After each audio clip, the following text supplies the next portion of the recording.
Mesdames, Messieurs, peuple congolais, chers membres de la diaspora, chers nouveaux abonnés, chers membres de la raison, de la conscience et de la transmission intergénérationnelle des principes et valeurs de liberté, de dignité, de justice, de paix, de la souveraineté des peuples et n'oublions pas de l'intérêt général sur l'ensemble du continent et en particulier dans notre pays.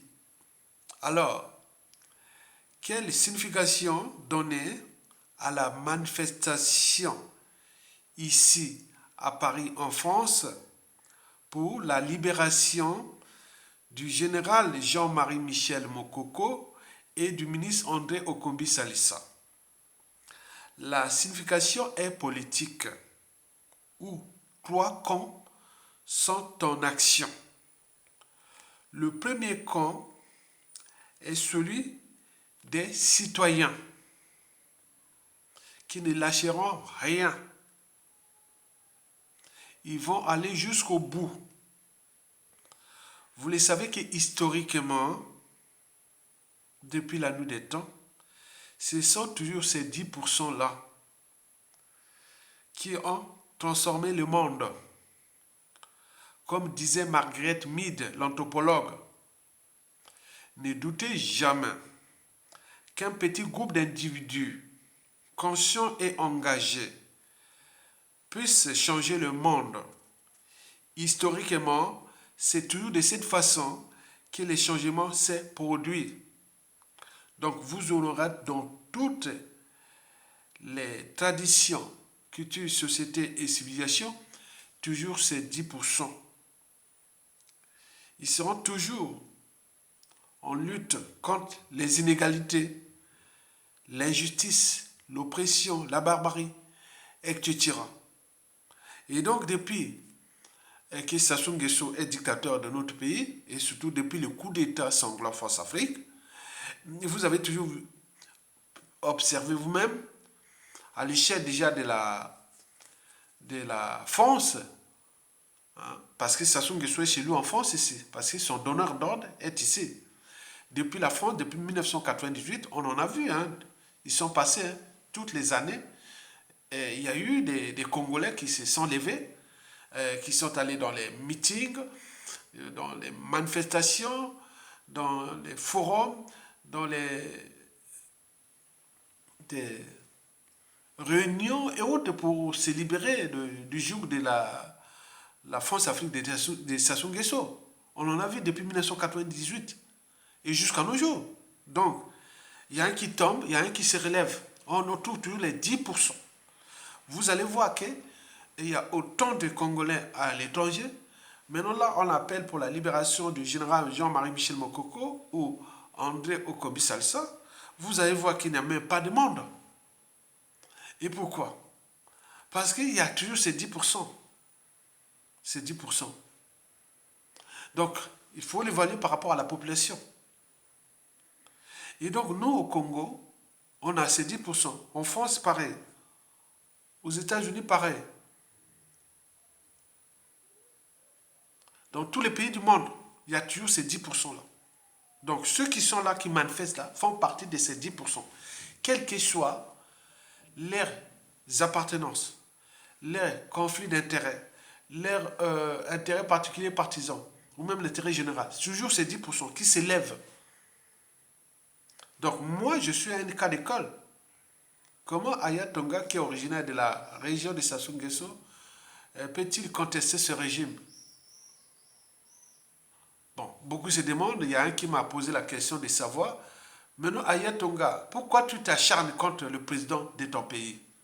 Attendez, lorsque vous avez au moins un cerveau, une âme de conscience, il y a de quoi devenir fou. Le président de quoi? De fait, le président est là pour piétiner un peuple, pour fracasser un peuple, de faire ce qui se passe dans ce pays. Donc cet individu-là a des problèmes d'éducation, a des problèmes de conscience, beaucoup de choses comme ça. Donc je n'attaque pas Sassou Nguesso en tant qu'individu. Non, j'attaque en tant que président de fait du Congo. Donc il a une lourde responsabilité politique qui nuit gravement au but de la condition humaine, sociale et existentielle dans ce pays, où l'hécatombe de la condition humaine est tel que le pays n'a jamais été aussi riche, avec beaucoup d'argent qui rentre et les populations dans la merde, où il n'y a pas d'éducation, il n'y a pas de santé, il n'y a pas de justice, il n'y a pas de cadre de vie, il n'y a rien. Et quand on manifeste ça, vous venez nous dire pourquoi vous contestez Sassou Nguesso, il y a de quoi devenir fou quand on entend ce genre d'individus. Donc, ce sont ces 10%-là qui sont en train de se manifester là-bas. Et vous verrez ça partout. Et tant que Sassou Nguesso sera Sassou Nguesso au pouvoir, les 10% ne lâcheront rien. Donc il y a un qui tombe, il y a un qui arrive, ils arrivent. Observez vous-même. Depuis déjà les 10 dernières années, vous allez voir que les profils des manifestants ont changé. Donc c'est comme ça. Le deuxième camp, c'est celui de nous, peuple congolais, vous, peuple congolais, qui, au regard de l'injustice, l'oppression et la barbarie, les 90% ont tout renoncé. C'est vous, le peuple, on en a vu en 2015, lors des coups d'État constitutionnel. On a vu en 2016, lors de l'incarcération du président élu du Congo, en 2016, le général Jean-Marie Michel Mokoko. On en a vu en 2021, lors de l'assassinat de Guy Bipafé Kolela, celui qui avait été élu, lui qui a gagné. Et donc, vous imaginez, un peuple qui a tout renoncé, ben c'est dangereux. Parce que ce peuple-là, comme on appelle le peuple de moutons, et donc quand tout change, et il y a, dans le peuple, on ne sait pas qui est qui. Et quand ils sortent comme ça, c'est une carapace. Le peuple-là, les moutons-là, c'est quand ils sortent comme ça, quand il y a le pouvoir, devient un loup, un lion. Donc nous avions tellement de loups et des lions qui sont là, qui attendent le moment venu, à leur tour. C'est ça qui rend dangereux l'après Sassou Nguesso. Et le troisième camp, c'est celui du pouvoir, bien entendu, de nos bourreaux, qui pour eux, bon, il faut tourner la page. On en voit là. Il faut se dire que pour Denis Sassou Nguesso, ses hommes, et le clan, et les dignitaires et valets locaux et autres, les Mokoko, on dit comme ça, c'est des causes perdues. C'est perdu. Pour eux, il faut regarder ça, c'est fini. Tournons la page. Pour le l'enjeu, c'est déjà la conservation du pouvoir. D'où les statu quo. Mais également les perspectives de 2026. Donc, ils regardent ça. Donc, nous sommes là dans 3 camps qui sont là, opposés. Les 10% des citoyens debout et les 90% du peuple qui souffre, qui a tout renoncé. Et enfin, le pouvoir qui a compris que bon, le problème de la conservation du pouvoir et du statu quo et des perspectives 2026, ce sont ces 10%-là qu'il faut combattre. Donc ces 10% sont au pays, qui sont dans les différents diasporas, ils sont dans les médias réseaux sociaux, d'où la guerre secrète qui mène le pouvoir pour détruire les 10%, mais il ne pourra pas détruire les 10%. Puisque historiquement, depuis la nuit des temps, quand il y a un qui tombe, il va te sortir. On en a vu pendant l'apartheid en Afrique du Sud, il y a des gens qui sortaient comme ça. On en a vu pendant les droits civiques aux États-Unis. Comme c'est Martin Luther King, les Malcolm X, les Donc, vous voyez, ça n'a jamais changé jusqu'à aujourd'hui. Donc, ce sont ces 10%-là. On les retrouve dans toutes les sociétés et civilisations. Et donc, Sassou Nguesso et son clan se dit, on va lutter contre ces gens. Mais c'est impossible. C'est impossible. Et ce sont ces 10% qui vont vous punir. Puisque vous les traquez, vous augmentez l'énergie potentielle de scène de vengeance, de contentieux historique qui est là. Ce n'est pas les 10% là qui vont vous faire du mal. Ce sont les 90% des moutons qui sont là, ils sont ces thèses. Il y a d'autres qui sont là tranquilles. Maintenant, aujourd'hui, demain, dès qu'ils sortent comme ça pour le pouvoir, ils chantent des carapaces. Et vous allez voir que vous allez souffrir les Sassou Nguesso. Ce n'est pas nous, les 10%. Mais ce sont les 90% qui sont là, dans le peuple, là, on ne sait pas qui est qui. qui va être pire que Sassou Nguesso, que Jean-François Ndengue, que Jean-Dominique Okemba pour ses poisons. Et on en a beaucoup ici. Mais nous, on est là, les visionnaires, on vous alerte que le danger est là. Donc, de ce qui précède, sans rapport de force, du côté du premier et du deuxième camp, c'est-à-dire de nous, les 10%, on continue à mettre les pressions, et du peuple, à tout instant, peut se révolter ou de la désobéissance, ville morte, etc., ou un coup d'état militaire salutaire. S'il n'y a pas ça, là, l'enjeu pour eux, c'est le statu quo, il est là. La canaillerie, 2, 3. Mais il faut se dire que, ils sont dans les perspectives de 2026. 2026. Et le pays qui est déjà en 2025 sera déjà un pays submergé. Le Congo ne sera pas un pays émergent en 2025. Maintenant, c'est retardé en 2063. Vous imaginez, on s'en fout de nous. Regarde la dette de Sassou Nguesso avec la Chine. Il devait la payer 35% jusqu'en 2021. Il n'a pas payé. 35%, il n'a pas payé. Et les 65%, c'était en 2046. Là, il voulait ce pays émergent en 2063. Et la dette de la Chine, on va la payer en janvier 2046. Et beaucoup de choses, les dettes odieuses, les dettes creuses. Et tout ça, les gars en tête de foutre la merde. Hein. Ça ce n'est que de passage sur terre.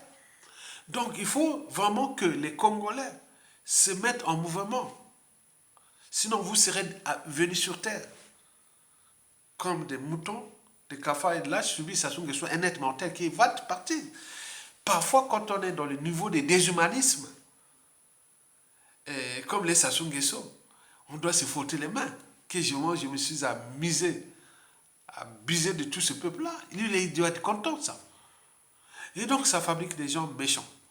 Comme au moment de la chute de Sassou Nguesso. Vous pouvez voir que les clans là, si ça arrive dans les chaos, les clans, on va arriver dans la situation qu'on en a vu à Samendo, on en a vu Elena et Nicolas Ceausescu, on en a vu plein de choses. Il risque d'arriver chez nous. Je vous dis sincèrement. Donc faites attention. Nous sommes sous tension. Donc il faut établir ces rapports de force. Continuons à exercer ces rapports de force. Pour que nous, on libère Mokoko, ou on décommise ça. D'ailleurs, pour Mokoko, il ne va pas se soumettre à Sassou Nguesso. Il ne va pas se soumettre à Sassou Nguesso. Le mal est fait. Sassou les tue, il les laisse crever en prison. Bon, mais les autres, comme je vous l'ai dit, c'est un peuple de moutons. Je vous dis qu'on éveille. Moi, j'ai des bruits, il y a des choses qu'on ne peut pas dire. Sinon, ça va faire... Il y a des gens qui ont envie de faire du mal à ces gens-là. Et tellement ils ont fabriqué, les médias réseaux se sont passés par là. Les gens apprennent, on les images, on archive. Moi, aujourd'hui, si j'arrive au Congo-Brazzaville, historiquement, avant l'arrivée Internet, ça devait être difficile d'aller chercher une image dans une photo quelque part, il n'est même pas plus, on ne connaissait même pas. Maintenant, tout ce monde, on les connaît. On les connaît maintenant. C'est-à-dire, vous, à Brazzaville, là-bas, je connais tellement ce qui se passe tous les jours au Congo, mais on n'a plus besoin de chercher qui est qui. Non. Donc, vous voyez les dangers. Donc, continuez à lutter et aider ces 10%-là. La lutte, venez participer à la lutte là. Vous avez 1 euro, 10 euros, venez 20 mètres là. C'est ça qu'on appelle la solidarité, le peuple libre. Et vous êtes là en France comme des moutons. Si seulement si Mokoko est libéré et on prend la transition, ou un autre compatriote prend vous venez derrière le pouvoir. Mais non, c'est pas ça. Il faut commencer à raisonner les Congolais. Il y aura à la chute des Sassou autres, cette tribune-là, c'est-à-dire les opportunistes, les lâches et autres, ils sont là tranquilles. Ils vont venir vendre leurs services, mais on n'a rien à foutre. Commencez déjà à lutter, c'est très important. Et vous êtes là tranquille. On vous appelle à liker, à partager la vidéo, ou même à soutenir la lutte. Vous êtes là comme des moutons. À tout instant, ça peut chuter. Et vous venez là, tout gaillardement, ou tout ça qu'on va faire des éloges, à devenir des courtisans, et autres. On n'a rien à foutre. C'est sa situation que tous les réseaux travaillent. Que ce soit au commissariat, que ce soit Mokoko, que ce soit d'autres, ça va être comme ça. Si vous ne participez pas, vous ne comptez pas, vous ne venez pas. L'État, le pays appartient à tout le monde, c'est vrai. Mais quand ceux qui vont prendre le pouvoir, vous n'êtes pas venir comme ça. On veut maintenant avoir des gens engagés. Et ce sont eux-là qui vont défendre le pays après Sassou Nguesso. Parce que l'après Sassou Nguesso risque d'être problématique, trouble, au regard des enjeux, déjà géopolitiques à l'échelle sous-régionale, l'Afrique centrale, face à la France-Afrique. Et ce repositionnement de force entre l'Occident, l'Eurasie et autres. Donc il faut des patriotes. Et vous ne pouvez pas rester là tranquille. Beaucoup se sont affichés. On les voit là dans les médias sociaux, les manifestations. Voilà. Il y a les manifestations aujourd'hui. Allez-y. À défaut, likez, partagez la vidéo et soutenez la lutte avec le lien qui est en bas. Tokolonga. À bientôt.